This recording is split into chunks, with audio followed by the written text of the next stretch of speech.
안녕하세요. 생존 가이드 코나입니다. 자, 이 며칠 전에 이제 14일 날 오후 5시 19분에 제주도 서귀포 바다 아래서 큰 지진이 났었죠. 이 규모 4.9의 정말 큰 지진이 정말 오랜만에 났었는데 2017년에 이제 경주랑 또 포항에서 큰 지진이 났었는데 그때 이후로 세 번째 정도 규모가 되는 것 같아요. 한 10초 정도 흔들렸다고 그랬고, 제주도 분들이 많이 놀라기도 하고, 또 걱정을 하고 있는데, 오늘 거기에 대해서 한번 얘기를 해보도록 하겠습니다. 이 제주도에는 남북을 가로지는 단층 지대가 있대요. 아마 그쪽에서 터진 것 같은데, 이 문제는 언제까지 또 이런 큰 지진이 터질까? 자, 이런 게 걱정이죠. 사실 오늘 아침만 해도 규모 3 정도의 또 여진이 발생을 했다고 하는데, 앞으로 한 달 정도는 조심하셔야 돼요. 몇 년 전에 그 포항 지진 때도 한 1년 정도 그 여진이 이제 계속 한 100여 차례 계속 발생을 했었고요. 지금 제주도 같은 경우도 오늘까지 한 16차례 정도 여진이 발생을 했는데 앞으로 한 달 정도는 극히 이제 주의해야 되는 때이기도 하죠. 특히나 요즘 제가 저번 라이브 방송에도 얘기를 했지만은 일본에서 올해 들어갔고 지진이 엄청나게 다발을 해갖고 일본 전역에서 언론과 정부에서 긴급 이 주의 공지가 내려온 상태라고 합니다. 특히 12월 달 한 달 동안은 일본 국민들이 정말 주의해야 되고 비상식량과 장비들을 좀 준비하라고 이렇게 언론과 정부에서 많이 공지도 나온 상태인데 일본이 지진이 다발을 하면 한국도 영향을 받을 수밖에 없습니다. 일본이 10년 전 2011년 동일본 대지진 이후에 그때 이후로 한반도도 영향을 받았고 그때 이후로 뭐 경주 지진 또 포항 지진들이 이렇게 계속 다발이 생기고 이번에 또 제주도 지진까지 생겼는데 일단 그 지진 생기면 어떻게 해야 될지 간단히 제가 대처법들을 한번 얘기를 해보도록 할게요. 이건 제가 매주 이 라디오 재난생존법 코너에 가고 얘기를 하는 것들인데 여러분들도 한번 꼭 들어보시면 좋을 것 같아요.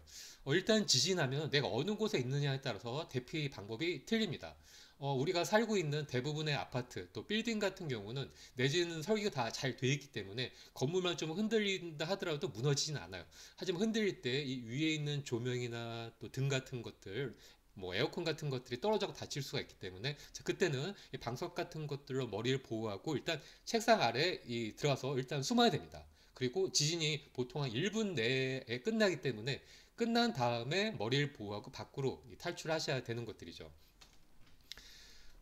근데 이제 오래된 한 40년 이상 된 뭐 건물이라든가 또 단층 그 조적 주택 같은 것들은 좀 위험할 수 있어요. 이런 벽돌 건물 같은 경우는 지진이 굉장히 추악하기 때문에 그때는 좀 붕괴가 될 수 있기 때문에 좀 위험을 무릅쓰더라도 지진 초기에 머리를 보호하고 차라리 밖으로 나가는 게 좀 내가 문만 열면은 나갈 수 있다 하면은 밖으로 나가는 게 오히려 더 생존 확률을 높일 수가 있는 것들이죠. 자, 근데 중요한 게 탈출을 할 때 이 집안에 뭐 밥을 한다 그럴 때 이제 가스 같은 것들을 쓸 수가 있잖아요. 그럴 때 가스 또 전기 같은 것들 꼭 차단을 하고 나가셔야지만이 됩니다.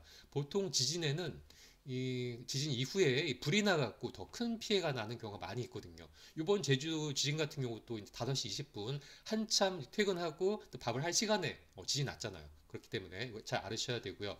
또 실내에서 바로 대피하기가 힘든 경우, 그러니까 높은 빌딩이다 하면은 차라리 화장실로 가는 게 더 좋을 수가 있습니다. 이 화장실은 이 격자형의 좁은 이제 작은 더 단단한 구조로 되어 있기 때문에 딴 데보다 좀 더 오래 버틸 수가 있고요. 저기 더 구조적으로 좀 더 안정하고요. 또 화장실에는 이 수돗물이나 뭐 변기물 같은 것들이 있기 때문에 일단 건물에 문제 생기고 또 무너져도 거기에 있는 물을 마시면서 좀 더 오래 버틸 수가 있는 것들이죠.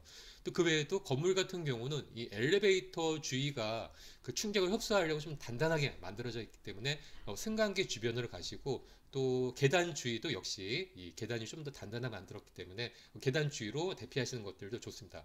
그 만약에 이제 붕괴가 돼도 이런 삼각형 모양의 생존 공간이 생기는 것들이죠. 그리고 내가 만약 복잡한 그 시내에 번화가에 있다. 자, 그럴 때는 주위에서 뭐 유리창 파편이라든가 끊어진 전선, 또 간판, 이런 것들이 떨어질 수 있기 때문에 그때는 이 주위에 있는 좀 넓은 장소로 가셔야 돼요. 뭐 주차장이라든가 공원이라든가 그쪽으로 탈출하셔야 되고요. 또 그때 사람 심리상 막 땅이 흔들거리게 되면은 이 건물 밑이나 담벼락 밑으로 가서 좀 몸을 숨기려고 하는데 그 절대 위험합니다. 오히려 이제 지진에 이 담벼락 같은 것들이 무너지기 쉽기 때문에 절대 안 되고, 오히려 지하 전철역은 더 안전할 수가 있어요. 지하 공간은 이 지진파에 좀 더 영향을 덜 받기 때문에, 충격을 흡수하기 때문에 굳이 지하에 있다면 밖으로 나올 필요가 없는 것들이죠.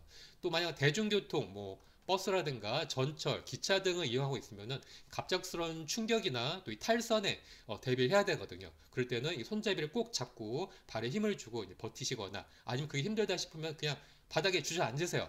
주저앉으면은 서 있을 때보다 이 넘어졌을 때 이 충격을 받는 것들을 훨씬 덜 수 있기 때문에 더 안전한 것들이죠. 또 만약 내가 이 지진에 이 붕괴된 건물 안에 갇혀 있다. 옛날 그 삼풍 백화점 때처럼요. 자, 그러면은 급한 마음에 빨리 처음부터 막 살려주세요 이렇게 소리치고 막 애쓰려고 하는데, 그럼 절대 안 됩니다.